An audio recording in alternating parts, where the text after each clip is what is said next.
Assalamualaikum warahmatullahi wabarakatuh. Selamat pagi, kita bertemu lagi di mata kuliah Teknik Pengolahan Limbah. Ini adalah pekan ketiga.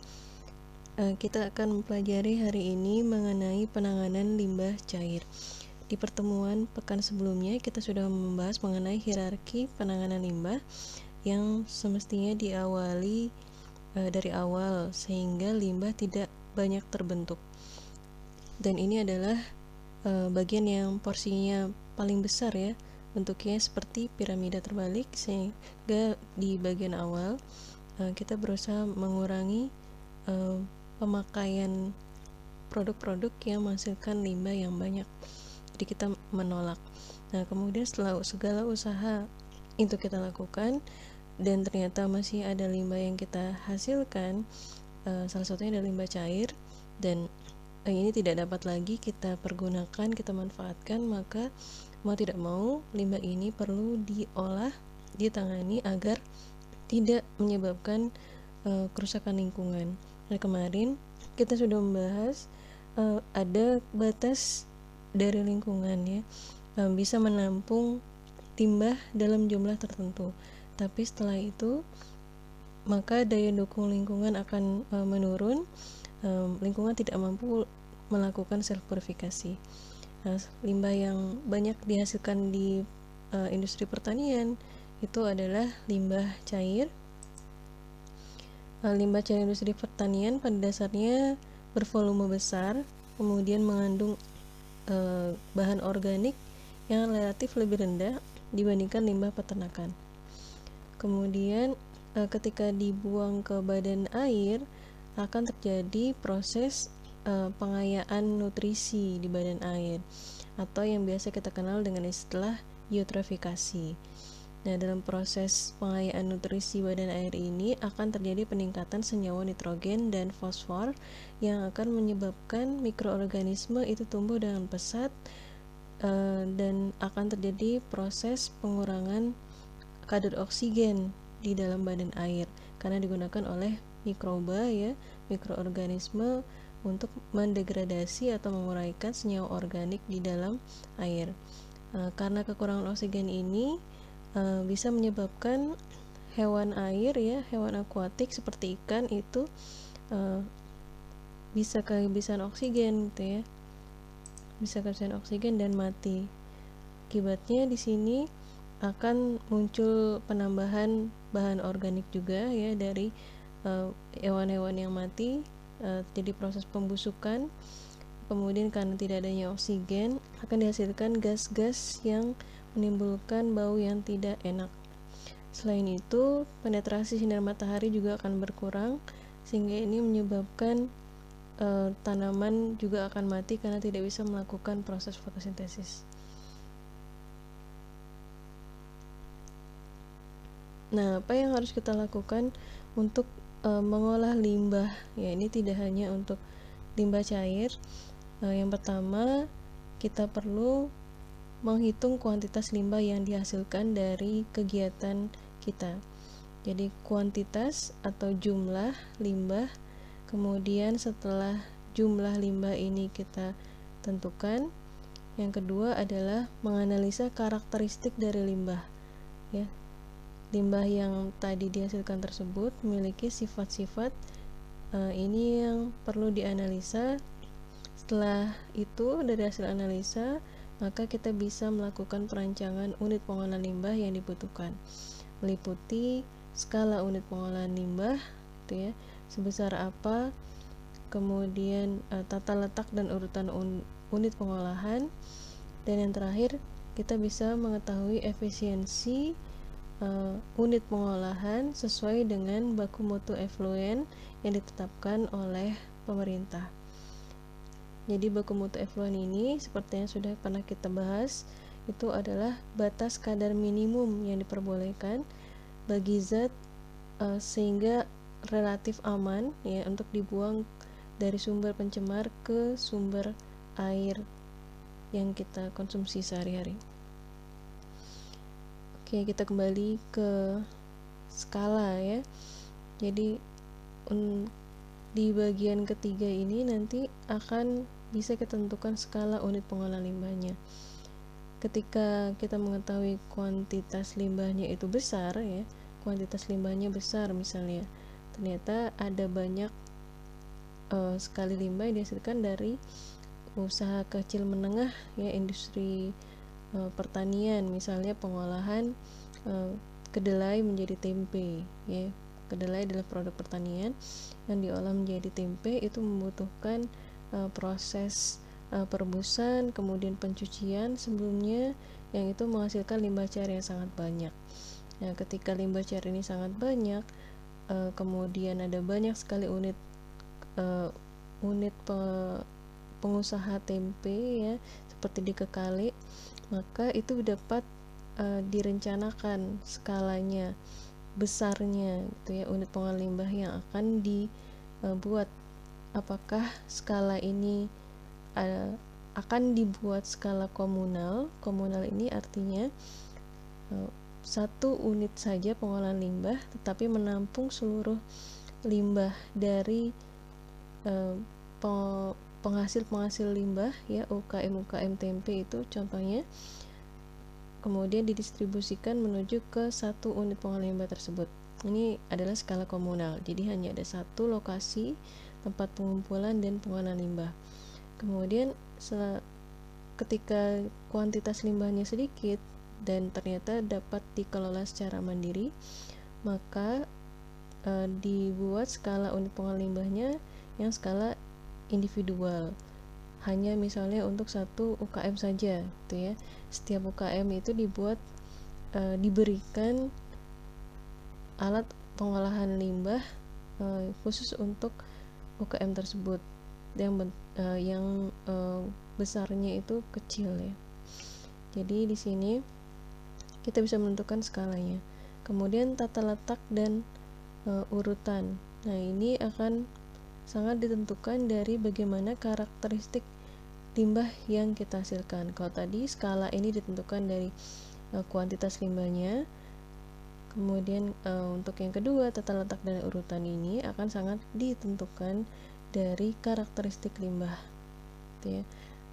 Jadi tata letak ini berkaitan dengan prioritas yang mana dulu yang perlu ditempatkan di awal gitu ya, sehingga nanti proses penyisihan pencemar atau limbah itu akan lebih efektif gitu ya.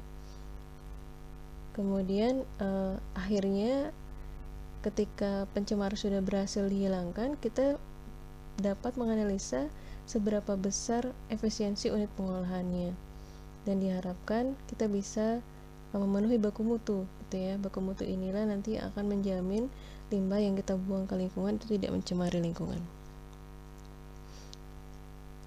Oke, kita sekarang ke perhitungan kuantitas limbah. Jadi limbah yang dihasilkan itu dapat diukur berdasarkan debitnya, debit limbah. Di sini ada satuannya ya, untuk debit limbah adalah meter kubik per detik. Jadi kita bisa melihat berapa banyak limbah ya, volume limbah dihasilkan per detiknya. Kalau kalian masih ingat mekanika fluida ya, debit itu dihasilkan dari rumusnya Q adalah volume dibagi waktu ya.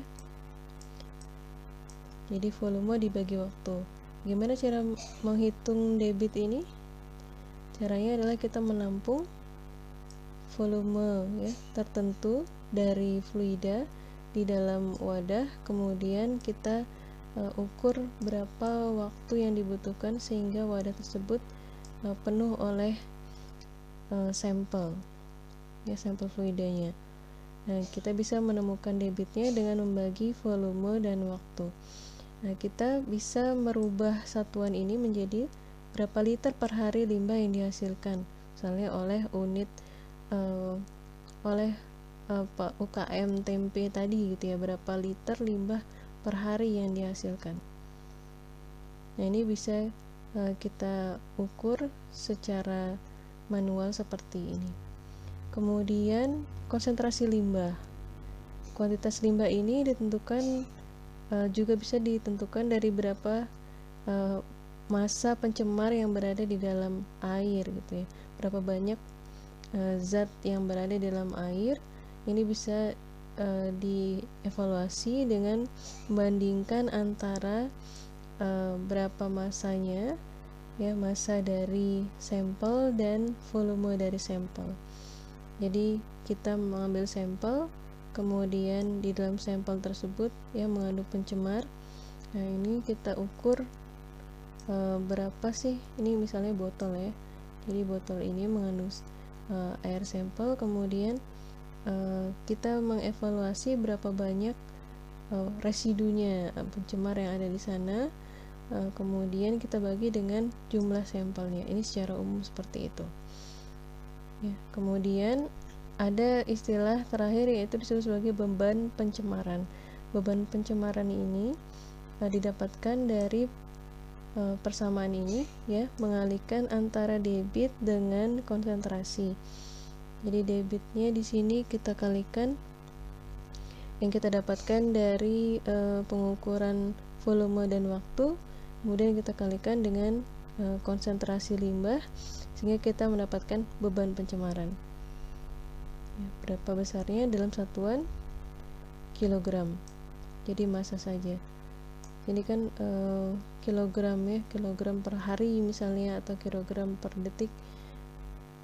Satuannya adalah berapa kilo per hari. Nah di dalam peraturan pemerintah itu ada batasan berapa debitnya, berapa beban pencemaran dalam satuan kilogram per ton per hari. Kemudian ada juga ini konsentrasi limbah untuk setiap parameternya.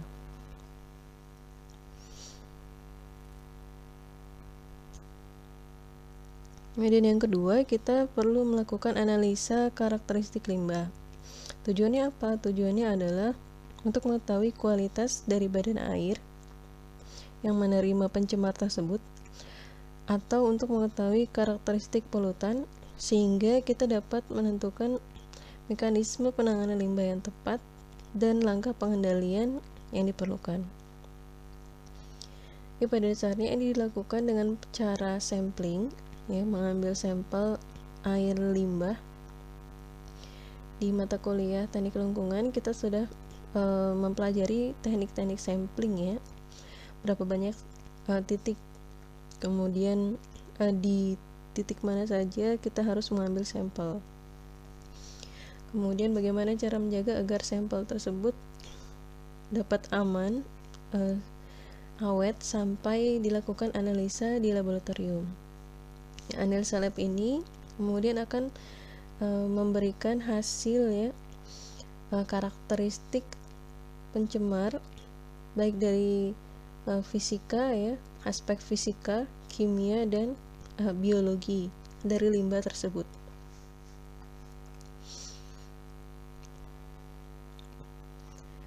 Nah ini tadi salah satu contoh peraturan pemerintah yang dijadikan acuan untuk pengolahan kualitas air dan pengendalian pencemaran air. Kita bisa melihat di sini ada tabel kriteria mutu air. Di sini ada parameter, parameternya ada fisika, kimia, dan biologi. Di sini ada kelas air. Jadi kelas yang paling tinggi, yang paling baik itu kualitasnya adalah kelas 1. Kemudian yang paling buruk adalah kelas 4. Jadi mutu air ini akan menentukan kelas air. Kelas 1 ini biasanya peruntukannya untuk air minum ya. Kelas 4 ini biasanya untuk badan air yang sangat buruk kondisinya. Untuk karakteristik fisika ini contohnya adalah parameter suhu atau temperatur, kemudian ada di sini residu terlarut atau zat padat terlarut, kemudian ada yang disebut sebagai residu tersuspensi, satuannya juga sama, miligram per liter. Kemudian di sini ada karakteristik kimia atau parameter kimia. yang ada di tabel ini ada antara lain adalah pH, BOD, COD, DO, kemudian ada logam.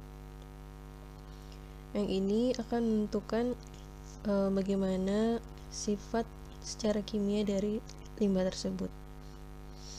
Kemudian parameter lain adalah parameter biologi.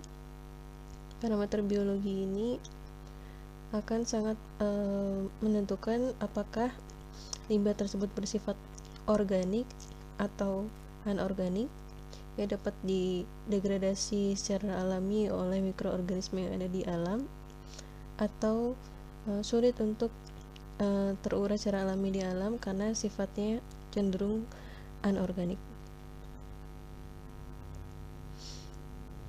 Nah, di sini bisa kita lihat contohnya untuk residu tersuspensi ya. Di sini ini untuk kelas 1 tadi. Untuk kelas 1 nilai baku mutu minimumnya ada 50, sedangkan untuk kelas 4 masih diperbolehkan 400. Jadi 400 ini dianggap air tersebut tidak layak untuk minum ya sini, tapi mungkin masih dapat digunakan untuk irigasi atau untuk sarana rekreasi ya, yang tidak membutuhkan air tersebut sebagai bahan baku air minum seperti itu. Jadi semakin kesini ya, semakin kelasnya kecil, kelasnya besar, nilai baku mutu atau ambang batas yang minimumnya juga semakin besar. Baik, kita akan bahas beberapa parameter penting yang umumnya dijadikan parameter kunci gitu ya, yang harus dievaluasi baik oleh pemilik usaha gitu ya, ataupun oleh pemerintah yang memantau kondisi kualitas badan air. Yang pertama itu adalah BOD atau Biological Oxygen Demand. Biological Oxygen Demand merupakan jumlah oksigen terlarut ya, atau dissolved oxygen bahasa Inggrisnya, yang dibutuhkan oleh mikroorganisme untuk mengoksidasi limbah yang bersifat organik. Ya, sebagai catatan, hanya limbah organik saja yang bisa diolah oleh mikroorganisme. Dalam proses pengolahan tersebut, oksidasi, mikroorganisme memanfaatkan oksigen yang ada di dalam air ya, sehingga nanti lama-kelamaan nilai DO dari badan air tersebut berkurang ya, bahkan menjadi 0, tidak ada sama sekali karena habis digunakan oleh mikroorganisme. Perhitungan BOD ini secara umum ya, standarnya dilakukan selama 5 hari, sehingga pengamatan BOD disebut sebagai BOD 5. BOD 5 merupakan selisih antara nilai oksigen terlarut pada hari pertama, disebut sebagai DO0, dan oksigen terlarut setelah hari kelima atau DO5. Jadi nilai BOD 5 ini adalah DO0 dikurangi DO5. Nilai dissolved oksigen itu pada dasarnya adalah besar ya, nilainya bisa sampai di atas 10 mg per liter. Kemudian ketika hari kelima biasanya akan terjadi penurunan nilai dissolved oksigen. Tadi misalnya dari 10 turun menjadi 3 misalnya ya, sehingga BOD nya menjadi 7. Oke, 10 kurangi 3 sama dengan 7 ya. Sini satuannya adalah ppm misalnya. Oke, jadi di sini berdasarkan analisa BOD 5, kita bisa menentukan kualitas air yang berdasarkan BOD 5. Jika nilai BOD itu ada di kisaran 1-2, berarti kualitas air masih sangat baik ya, very good. Di sini tidak ada banyak organic waste atau bahan pencemar organik yang ada di dalam air. Sedangkan kalau nilai kita tadi 7 itu ada di sini, warnanya adalah warna orange. Kualitas airnya dikategorikan poor atau rendah. Di sini kategorinya adalah tercemar gitu ya. Usually, biasanya indicates, mengindikasikan organic matter is present, atau bahan organik itu ada di dalam badan air dan bakteri atau mikroorganisme itu melakukan proses dekomposisi bahan pencemar tersebut gitu ya. Nah, kemudian kalau misalnya banyak sekali pencemarnya, nilai BOD-nya lebih dari 100, maka kategorinya adalah warna merah. This is very polluted, sangat mengandung organic waste ya, yang sangat tinggi. Nah, ini yang tidak kita harapkan. Pada dasarnya di alam, kondisi jenuh oksigen itu adalah bisa mencapai 14 mg per liter dissolved oksigen gitu ya, yang pada dasarnya oksigen ini dibutuhkan oleh hewan-hewan laut yang mereka bernafas seperti kita manusia ya. Kalau kita makhluk yang di darat ya, bernafas menggunakan indera hidung gitu ya, indera penciuman kita adalah hidung. Untuk hewan-hewan di laut, mereka bernafas menggunakan indera insang ya. Jadi insang itu menyerap oksigen yang terlarut di dalam air.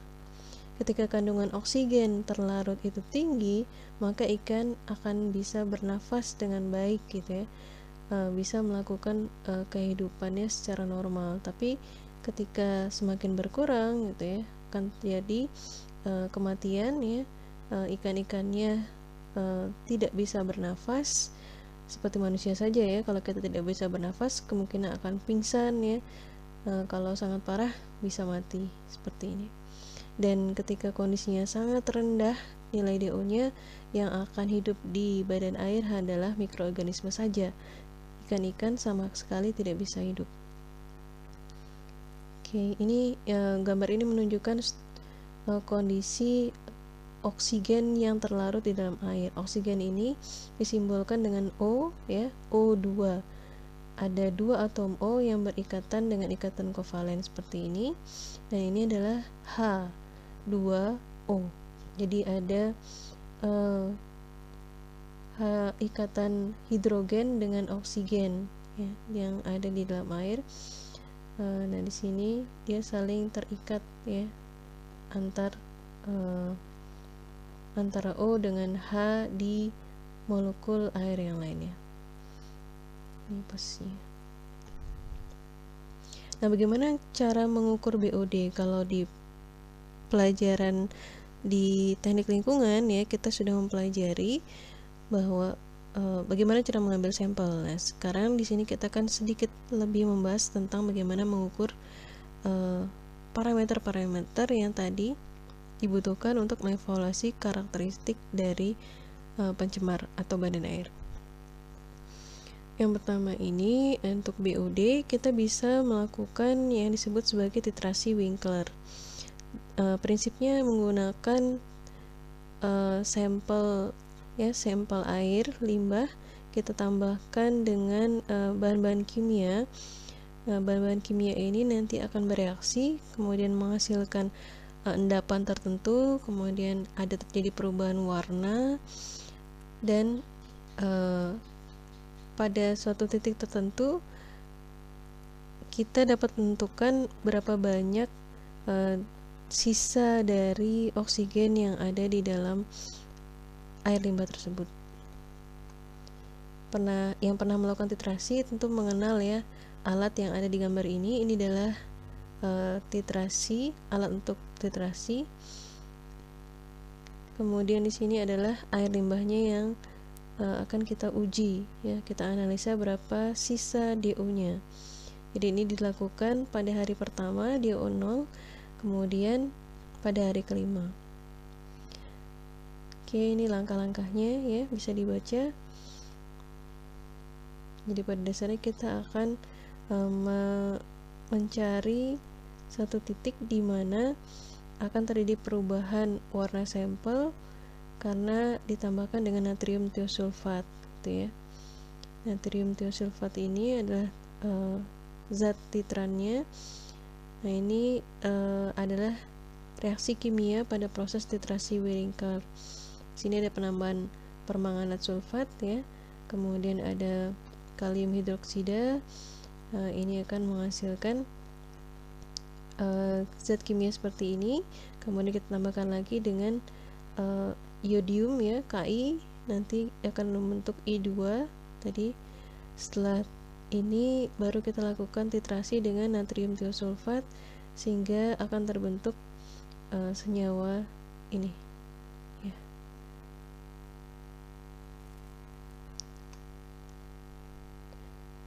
Nah, itu tadi secara proses titrasinya.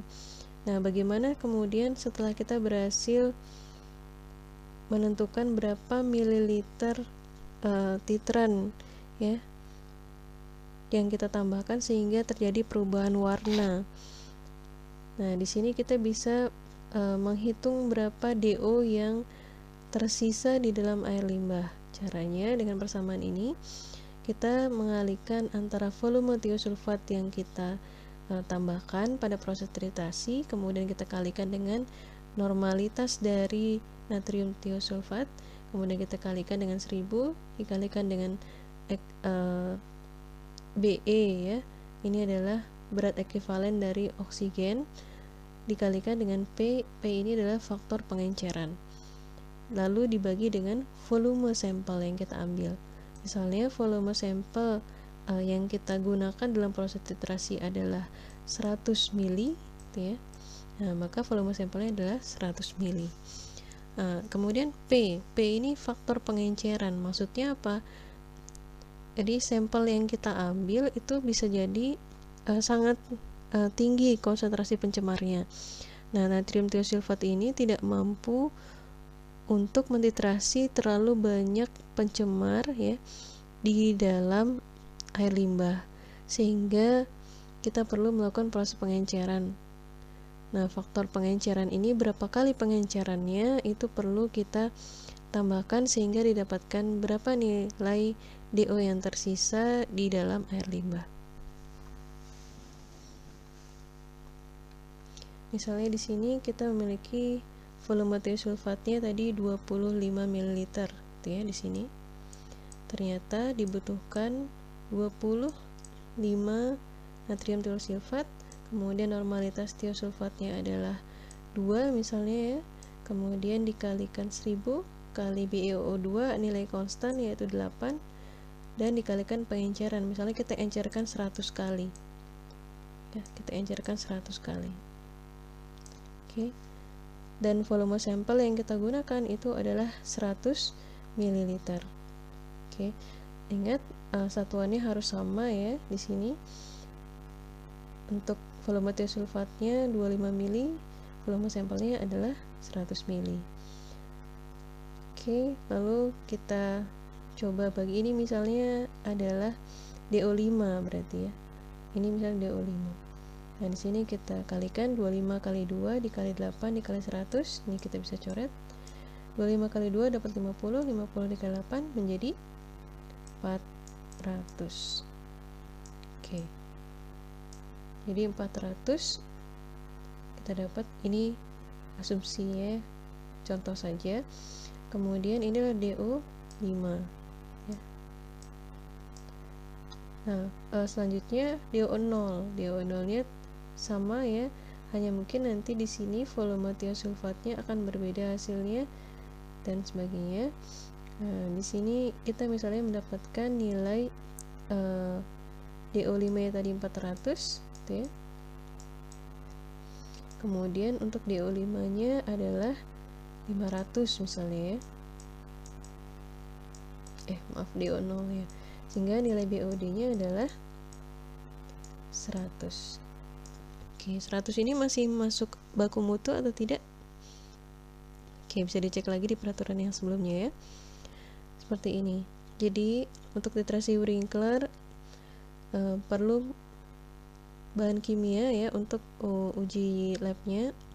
ada cara yang lebih mudah kalau kita memiliki budget yang besar ya, lab kita sudah memiliki peralatan yang canggih, kita bisa menggunakan alat DO-meter ya, yang cukup sederhana. Kita hanya mencelupkan probe saja ke air sampel ya, sama prinsipnya.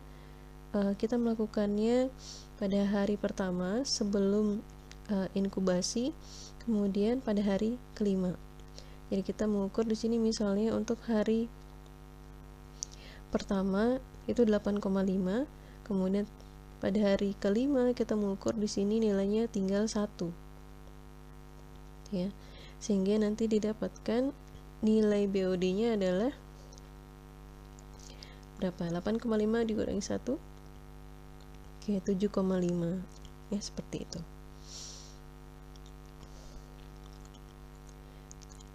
Alat ini cukup mahal ya, jadi akurat hasilnya, tetapi karena alatnya mahal tidak direkomendasikan gitu ya. Kalau untuk praktikum sejauh ini kita masih belum pernah menggunakan alat ini ya. Semoga di praktikum kali ini kita bisa memperlihatkan kepada kalian bagaimana cara melakukan analisa dengan DO-meter. Yang kedua itu adalah parameter COD. Kalau tadi BOD adalah kebutuhan oksigen yang dibutuhkan untuk mengoksidasi senyawa organik, maka COD ini adalah kebutuhan oksigen untuk mengoksidasi baik senyawa organik maupun anorganik. Bahan kimia yang digunakan untuk uji COD sedikit berbeda dengan uji BOD. Di sini kita menggunakan asam dikromat. Kemudian katalisatornya ada perak sulfat atau merkuri sulfat, dan kita menggunakan titran ferroamonium sulfat, dan indikatornya adalah ferroin. Kalau kalian masih ingat tadi untuk BOD kita menggunakan natrium tiosulfat dan indikatornya adalah larutan kanji. Untuk perhitungan COD mirip dengan BOD, di sini yang membedakan adalah A dan B. Kalau tadi kita hanya perlu mengalihkan berapa jumlah natrium tiosulfatnya dengan normalitas dari natrium tiosulfat. Kemudian ini sama ya, 1000 dikali BeO2 dikali pengenceran dibagi dengan volume sampel. Maka di sini ada AB. A adalah mililiter titran untuk blanko dan B adalah mililiter titrasi sampel. Di sini kita perlu menggunakan blanko sebelum melakukan perhitungan nilai COD. Jadi faktor koreksinya ada penggunaan blanko.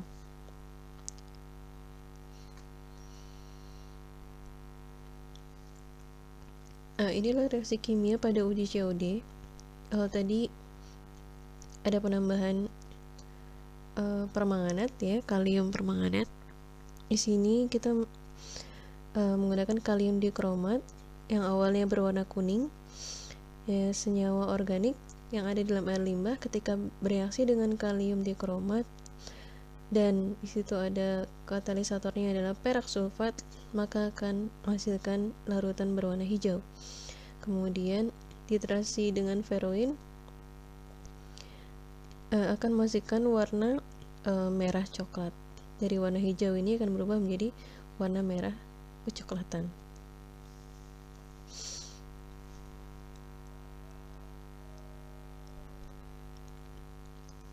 Oke, selanjutnya adalah TOC. Kalau tadi BOD, COD itu berkaitan dengan bahan organik, ini juga sama. Hanya saja pendekatannya di sini adalah pendekatan karbon dengan melakukan oksidasi katalitik pada suhu yang sangat tinggi, yaitu 900 derajat Celcius, sehingga senyawa organik berubah menjadi karbon dioksida. Ini relatif sulit dilakukan karena membutuhkan alat yang sangat canggih dan hanya efektif jika bahan padatan total sebagian besar adalah organik yang bervolume besar.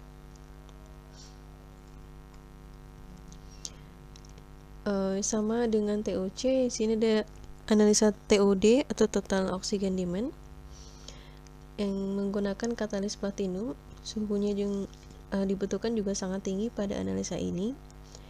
Sebagian nilai TOD dan TOC pada umumnya menggambarkan bahan yang tidak mampu diolah secara alami oleh mikroorganisme. Jadi biasanya tidak digunakan untuk limbah industri pertanian ya, karena di industri pertanian kita cenderung bahan organiknya tinggi sehingga dapat dioksidasi secara biologi. Parameter selanjutnya adalah residu limbah cair. Jadi di dalam air limbah itu ternyata juga mengandung zat padat seperti pasir ya, dan mungkin ada pecahan kaca dan sebagainya. Yang ini juga merupakan bahan anorganik, jadi tidak bisa diolah secara biologi. Ada beberapa jenis residu di dalam limbah cair. Yang pertama adalah settleable solid. Settleable, mampu mengendap, jadi padatan yang mampu mengendap. Dalam analisanya kita menggunakan alat yang disebut Inhofe-Kohn. Inhofe-Kohn ini akan dapat mengukur berapa jumlah settleable solid yang ada dalam air limbah. Air limbah dimasukkan ke dalam Inhofe-Kohn, kemudian ditunggu selama 1 jam dan diukur berapa banyak endapan yang berada di bagian bawah dari Inhofe-Kohn ini. Nah, pada dasarnya karena ukuran yang besar ya, settleable solid umumnya adalah partikel-partikel zat padat berukuran besar yang dalam alam ini ya, suatu benda yang berada di atas karena masanya besar itu akan lama-kelamaan akan jatuh ke bawah karena tertarik oleh gaya gravitasi. Jadi ini contohnya partikel padatan yang ada dalam air pada wadah ini akan terlihat ketika didiamkan dalam waktu yang cukup lama, itu akan mengendap ke bawah sehingga di bagian atas ini akan dihasilkan air yang jernih karena tidak mengandung padatan, tapi di bagian bawah itu akan terkumpul endapan. Untuk partikel yang tersuspensi ya, kalau tadi partikel settleable solid itu dapat mengendap dalam waktu relatif singkat, maksimal 1 jam. Setelah 1 jam ketika pengendapan dilanjutkan, ternyata masih ada partikel padatan yang melayang-layang di air. Nah, ini dapat dikategorikan sebagai padatan tersuspensi. Ada juga padatan terlarut gitu ya, yang dissolve. Jadi ada 2 jenis padatan lain, yaitu yang tersuspensi dan terdissolve atau terlarut. Apa bedanya? Untuk padatan yang tersuspensi ini adalah padatan yang berukuran di antara settleable solid dan dissolved solid. Jadi ukurannya ukuran menengah gitu ya. Kalau tadi settleable solid adalah ukuran besar, TSS ini adalah ukuran yang sedang, dan TDS adalah partikel padatan yang berukuran yang paling kecil ya. Saking kecilnya TDS ini tidak mampu tersaring oleh kertas saring berdiameter 0,45 mikrometer.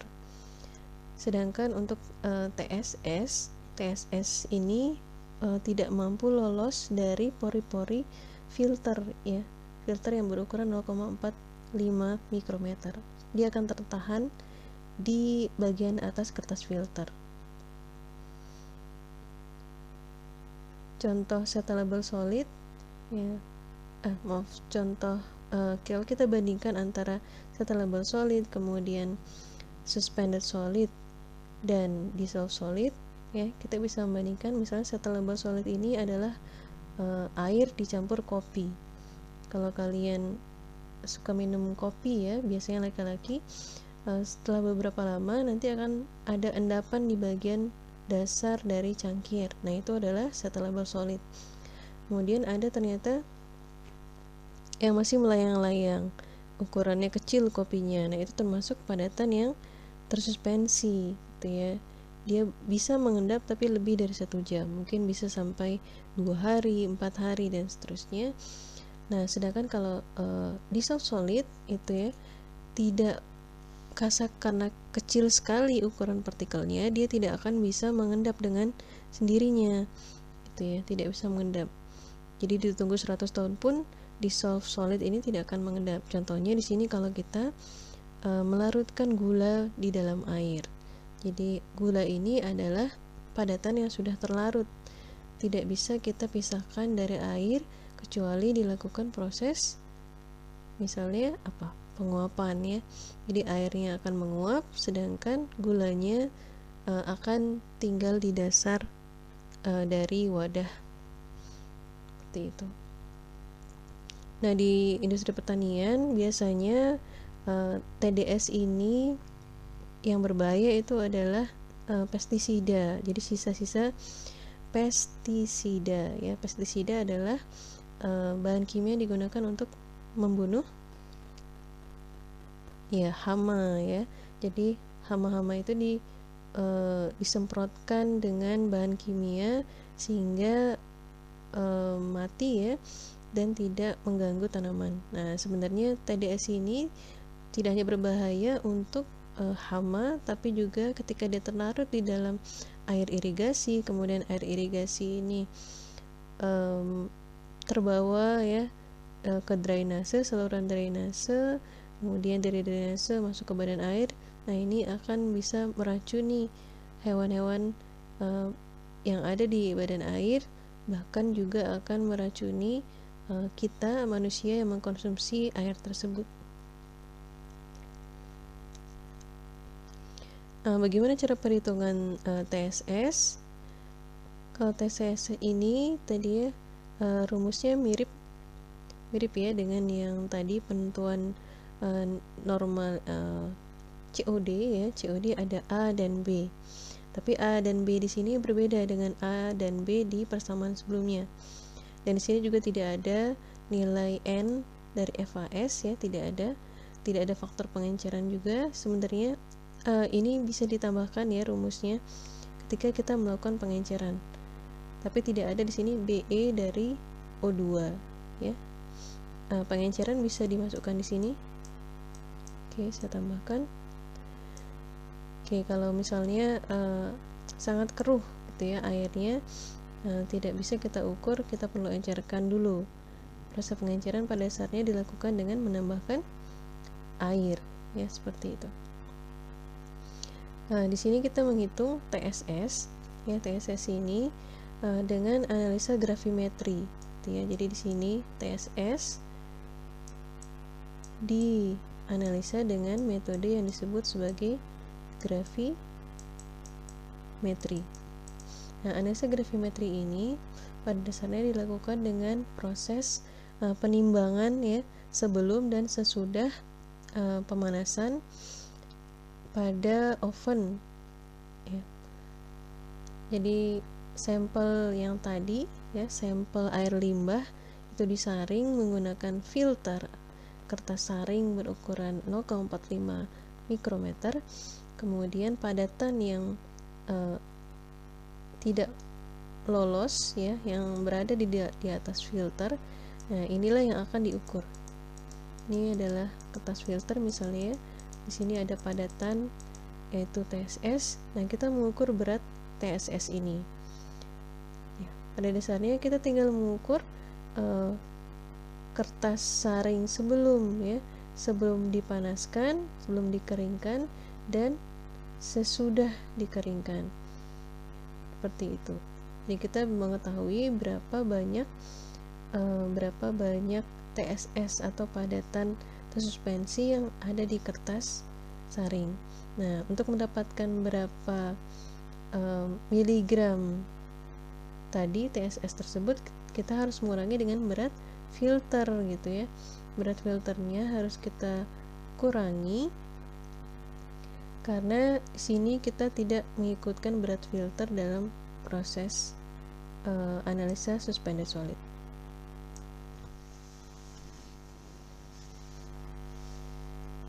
Oke, ini dilakukan penimbangan ya sebelum dan sesudah. Jadi di sini A dan B adalah sampel dan filter weight sebelum dikeringkan. Ini adalah filter weight ya, pas sebelum dikeringkan. Filter weight sebelum dan setelah dikeringkan ini nilainya adalah sama. Kita asumsikan tidak terjadi perubahan berat filter ya, tidak ada filter yang hilang masanya. Nah, di sini nanti kita dapat nilai sebelumnya berapa, sesudahnya berapa, lalu kita kalikan dengan 1000 dikalikan dengan faktor pengenceran dibagi dengan volume sampel yang kita gunakan.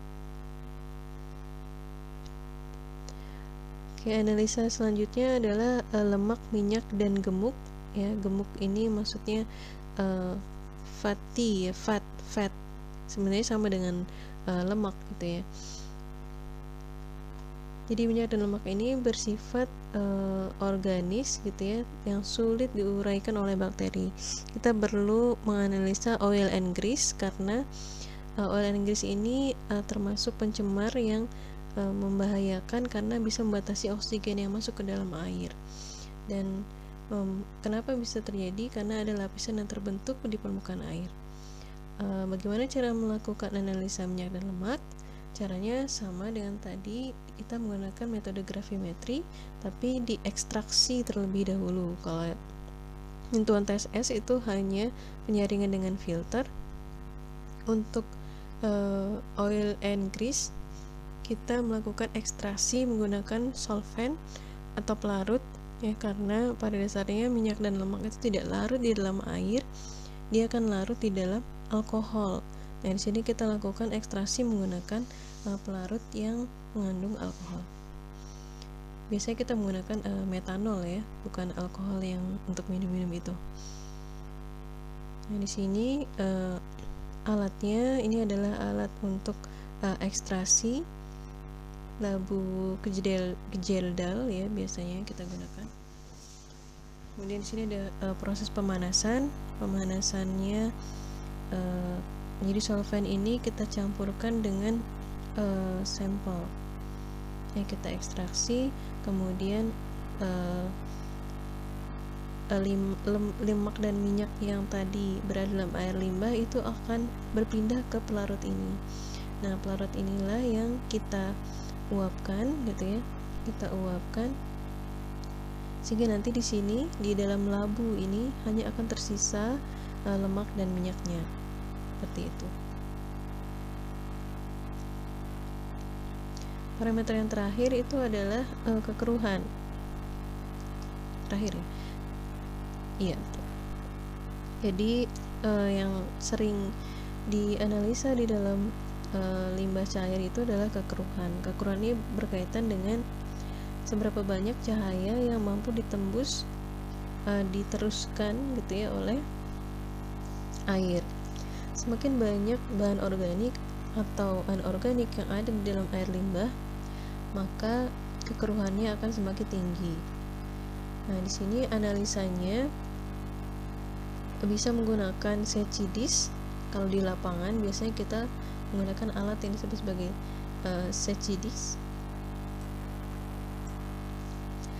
Kemudian kalau di laboratorium kita menggunakan spektrofotometer.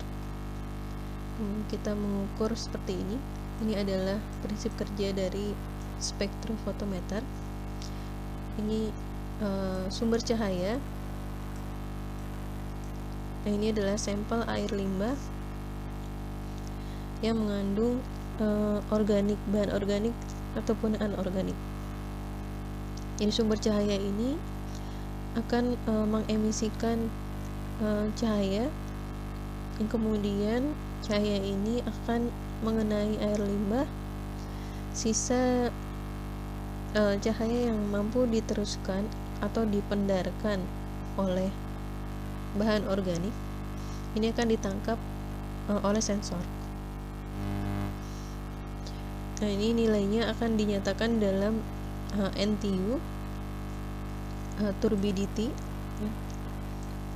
Semakin besar NTU-nya, semakin tinggi tingkat kekeruhannya. Jadi air yang bersih itu nilai NTU-nya adalah rendah ya, di bawah 25.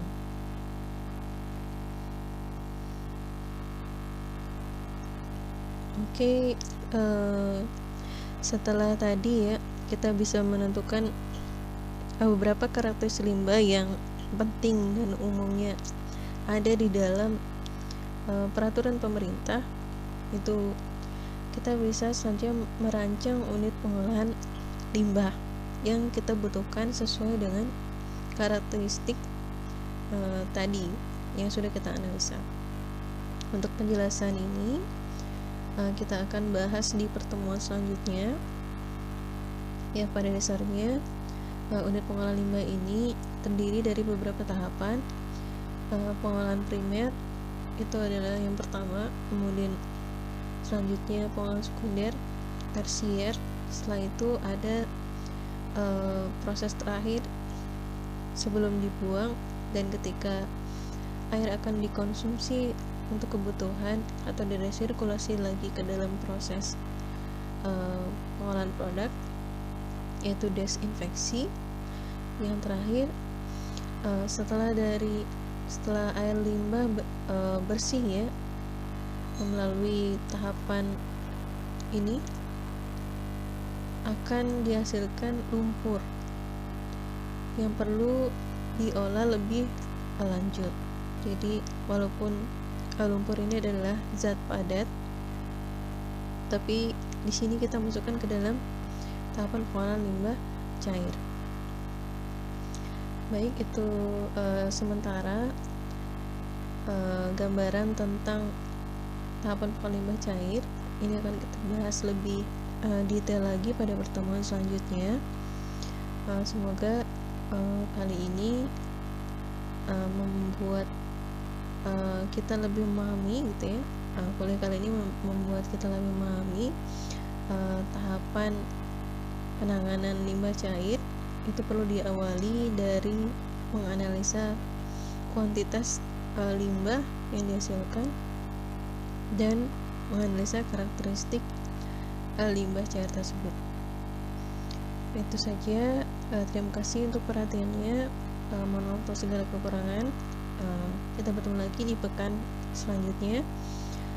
Untuk kuis seperti biasa silakan dikerjakan dan dikumpulkan pada selang waktu yang telah ditetapkan. Saya tutup. Assalamualaikum warahmatullahi wabarakatuh. Selamat pagi.